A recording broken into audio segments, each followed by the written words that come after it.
My grandmother's inheritance didn't just bring me $3 million, it revealed the monster I married. Now I have to outsmart a criminal and a husband or lose everything. The smell of burnt toast and cheap coffee. For 8 years, that was the smell of my marriage.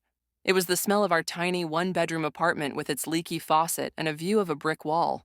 It was the smell of love, or at least what I thought was love. Mark and I were a team, a scrappy duo fighting against the world.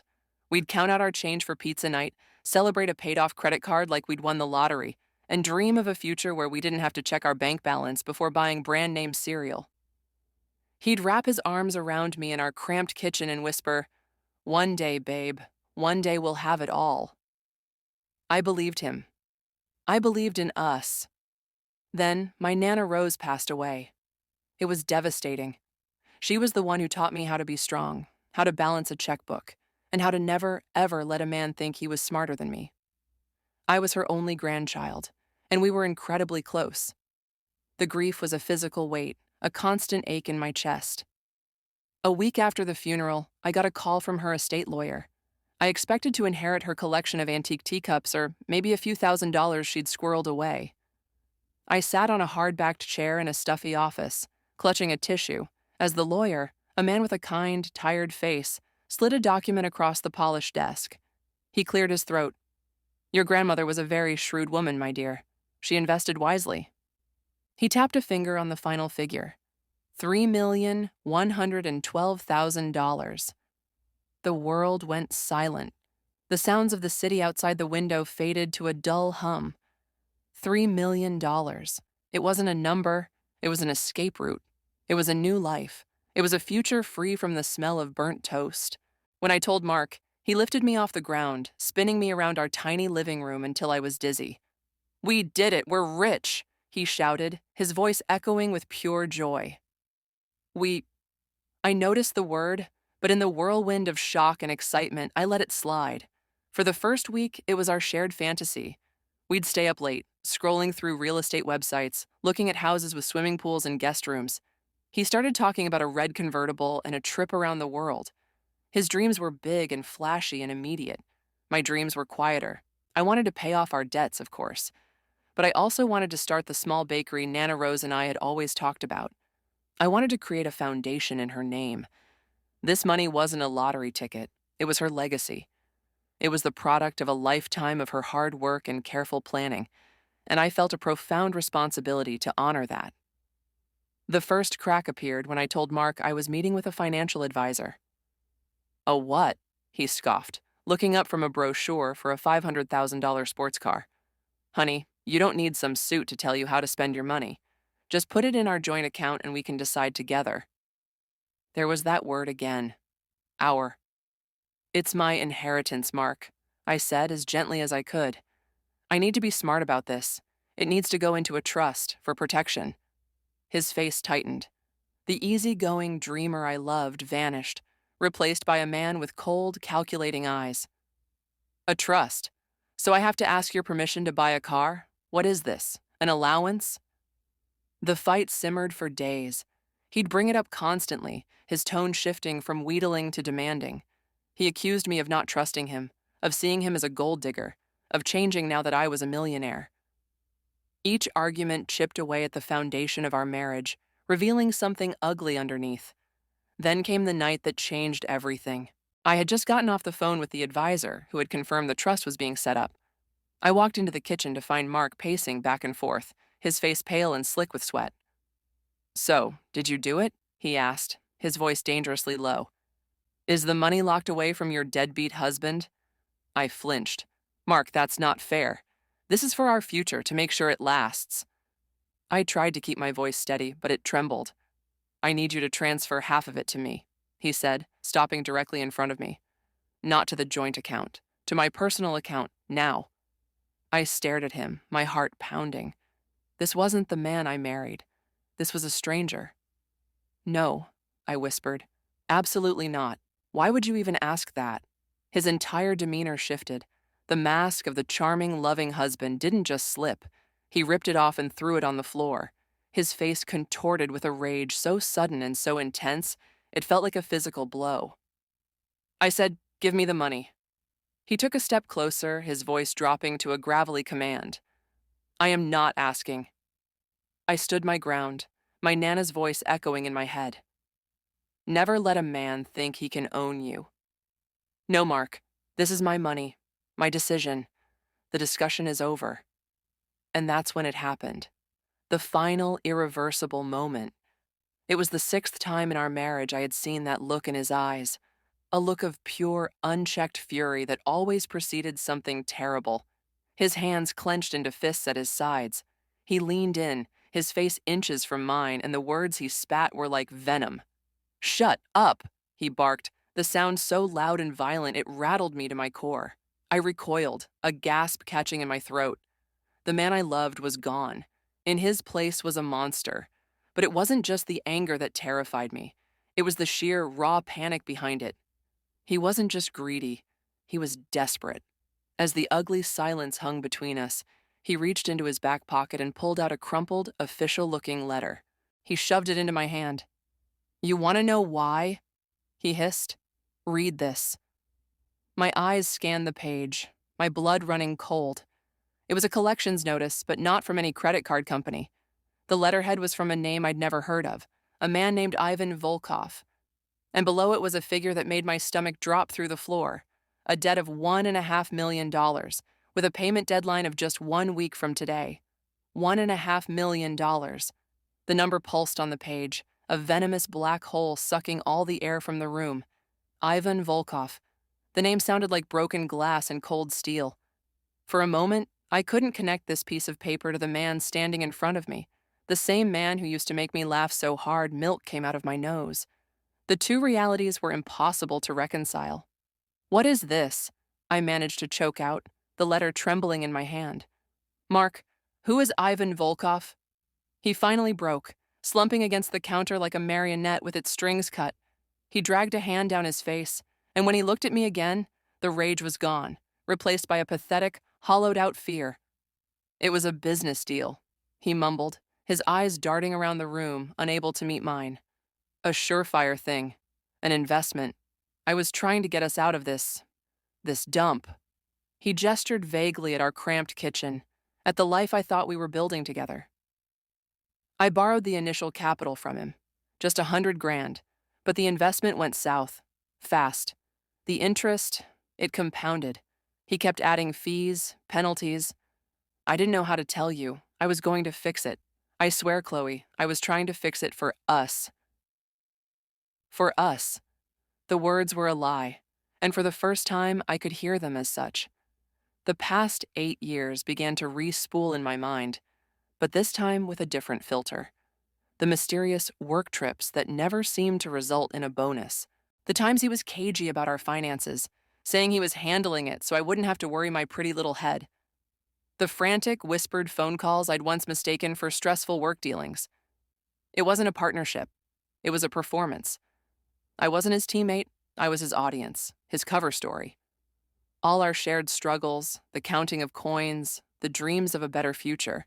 It was all a facade to hide the massive, catastrophic hole he was digging for himself. For us.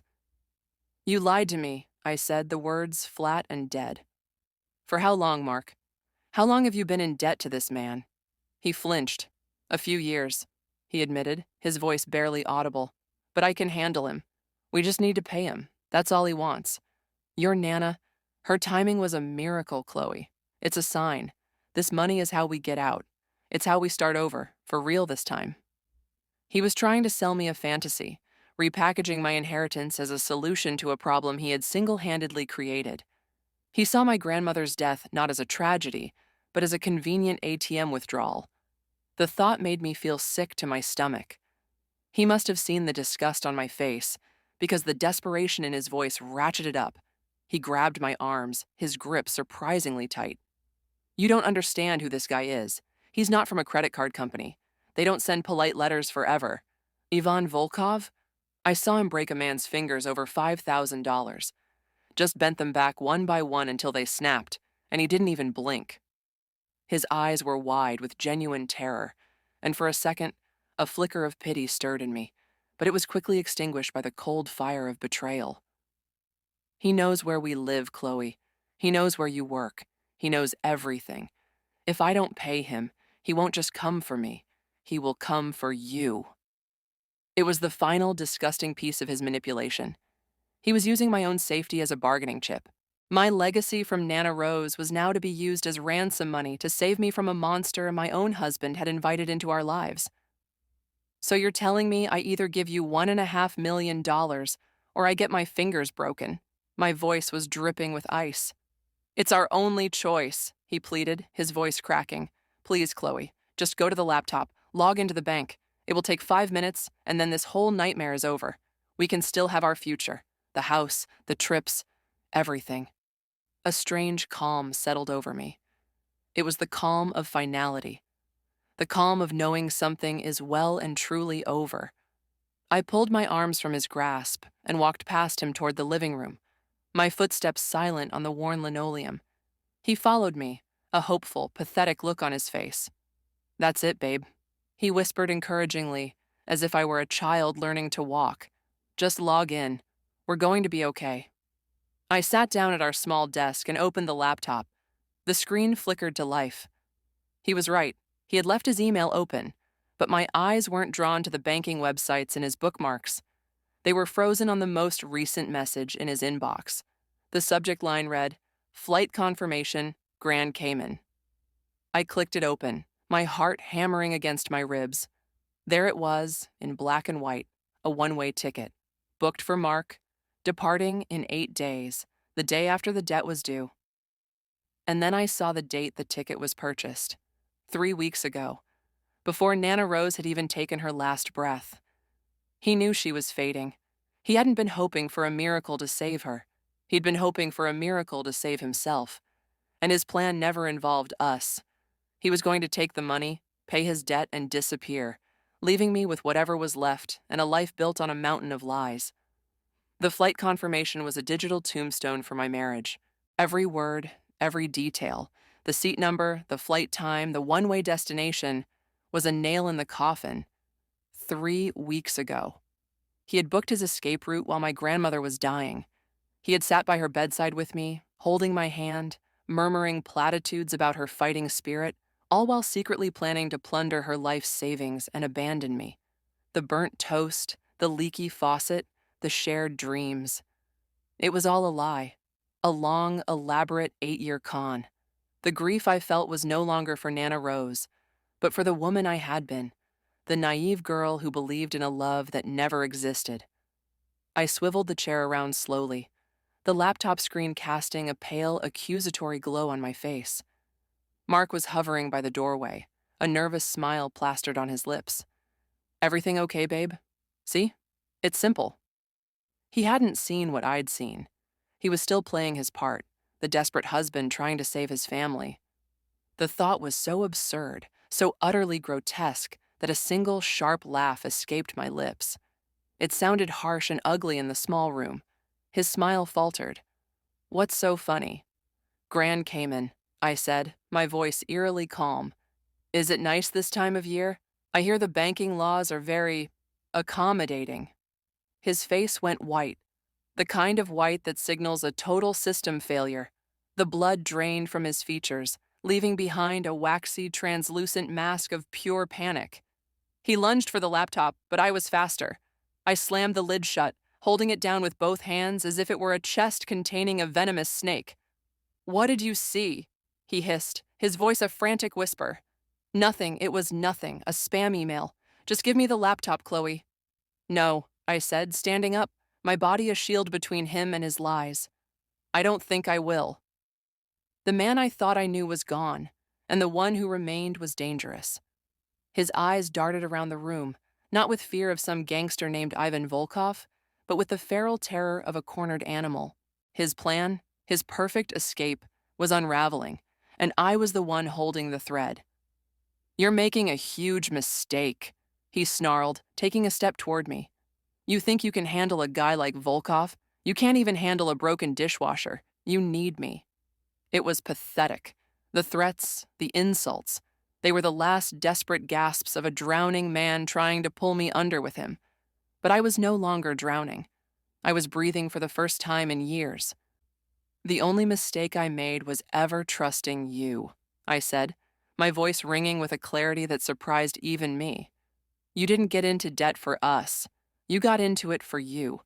And you weren't going to use my grandmother's money to save us. You were going to use it to save yourself and leave me behind. Each word was a slap, and he flinched with every one.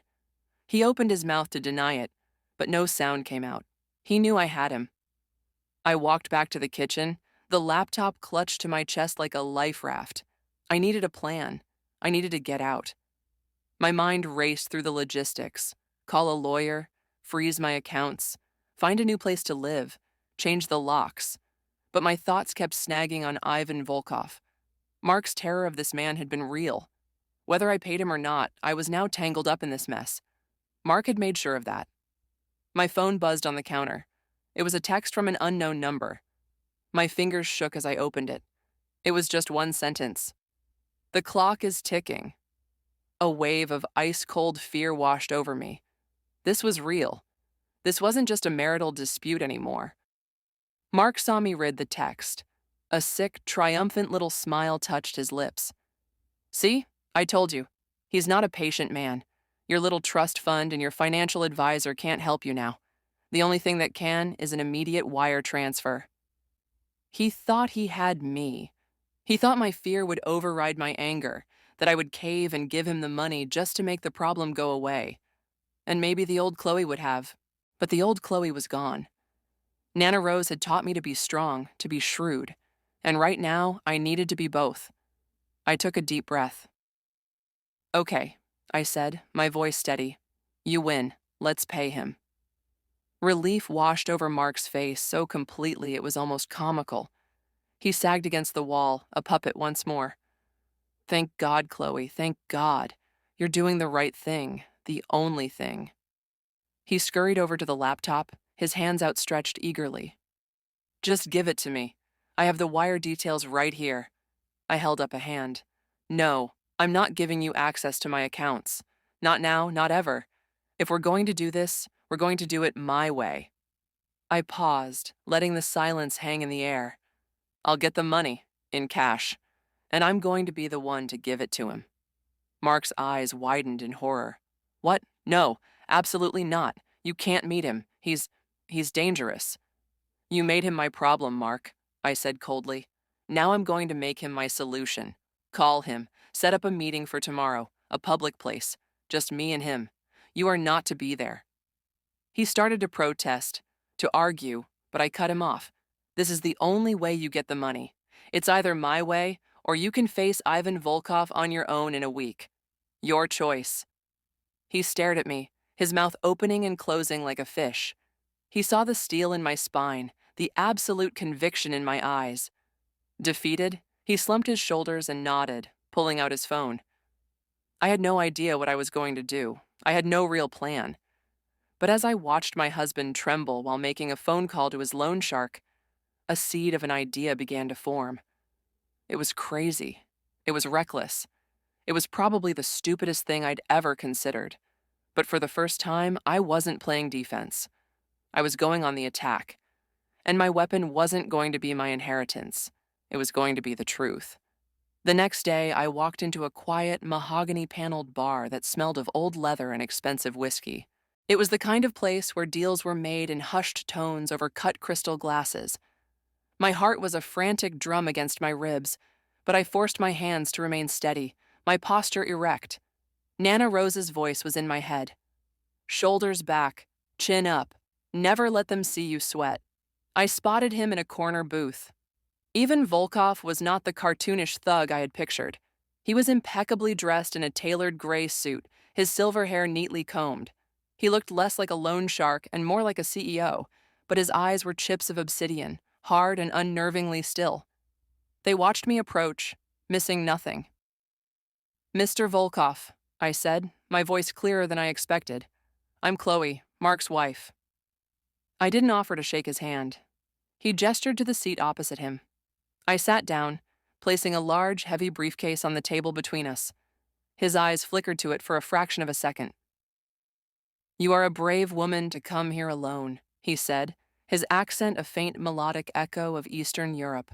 Your husband, he is not a brave man. No, I agreed, meeting his gaze directly. He's a coward. He's also a liar and a thief. Volkov raised a single, perfectly groomed eyebrow. This was not the conversation he was expecting. And yet, you are here with my money. I'm here with my money. I corrected him gently. An inheritance from my grandmother. Mark seems to think it's the solution to his problems. I leaned forward slightly. But I have a proposition for you. One I think you'll find far more profitable in the long run than simply taking this cash. He was silent, his stillness a form of intimidation. He was listening.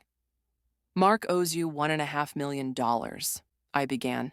My plan, which had seemed so insane last night, now feeling like the only logical path forward. He told me this. What he didn't tell me, but what I suspect, is that the original loan was much smaller, and that you have been bleeding him dry for years with impossible interest rates and penalties. Am I wrong? A ghost of a smile touched his lips. Business is business. Of course, I said. But bad business is bad for everyone. Mark is a terrible investment, Mr. Volkov. He's impulsive, he's a compulsive liar, and he has absolutely no head for numbers. Even with my money, he would have found a way to be in your debt again within a year. He is a perpetual liability. I paused, letting my words sink in. I, on the other hand, am a very good investment. I opened the briefcase, but instead of stacks of cash, the inside was filled with neat folders and binders. I slid a prospectus across the table. It was the business plan for the bakery, the one Nana Rose and I had dreamed up. It had profit and loss projections, market analysis, supply chain logistics, everything. I had been working on it for years. Mark doesn't have $1.5 million, I stated plainly. I do, and I have no intention of giving it to him. But here is what I will do. I will give you 25% equity in my new business, Rose's Bakery. Your initial investment will be considered paid in full by the cancellation of Mark's debt. You will be a silent partner. In 5 years, based on these conservative projections, your 25% will be worth far more than the cash he owes you now. You will be investing in a responsible, shrewd business owner, not a desperate gambler. I leaned back, my part said. The silence in the booth was absolute. He stared at me, his black eyes unreadable. Then slowly, he picked up the prospectus. He flipped through the pages, his expression unchanging. He read for what felt like an eternity. I held my breath. Finally, he closed the binder and placed it neatly back on the table. He looked at me, a long, calculating stare. Your husband called you a stupid woman who couldn't even handle a broken dishwasher, he said, his voice flat. I felt a flush of humiliation, but I didn't look away. My husband says a lot of things, I replied. Volkov nodded slowly. He is right about one thing. You are not a stupid woman. He extended his hand across the table. We have a deal, Ms. Chloe. I look forward to tasting your pastries. My knees felt weak with relief as I shook his hand. The grip was firm, like iron. I walked out of that bar into the bright sunshine, feeling 10 pounds lighter. I went straight to our apartment. Mark was pacing like a caged rat. Did you do it? Is it over? He asked frantically. Yes, I said, placing my keys on the small table by the door for the last time. It's over. Thank God, he breathed, relief flooding his face. Now we can finally get back to— No, Mark, I interrupted. It is over. You and me, we're over. I slid a set of papers across the table, divorce filings. I'm leaving. All of your things are in boxes in the bedroom. I suggest you find somewhere else to stay. The locks will be changed by 5 o'clock. His face crumpled, shifting from relief to disbelief, then to his signature rage. You can't do this. After everything I did to protect you. You did nothing to protect me. You put me in harm's way to save yourself. The debt is handled, but not in the way you think.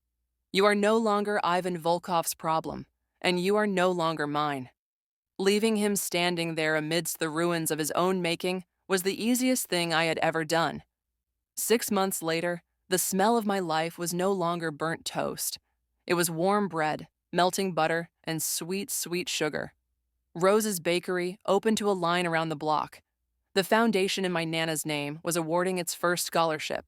I was living in a small, bright apartment above the shop, with a view of a park. It wasn't a mansion, but it was mine. One afternoon, a sleek black car pulled up outside. Ivan Volkov stepped out, looking just as imposing as he had in the bar. He walked in, bought a single perfect croissant, and left a $100 bill in the tip jar. As he left, he caught my eye and gave me a curt, almost imperceptible nod. It was a nod of respect, a sign that I had not only survived my husband's storm, but I had learned how to sail in it. I was no longer a partner in a lie.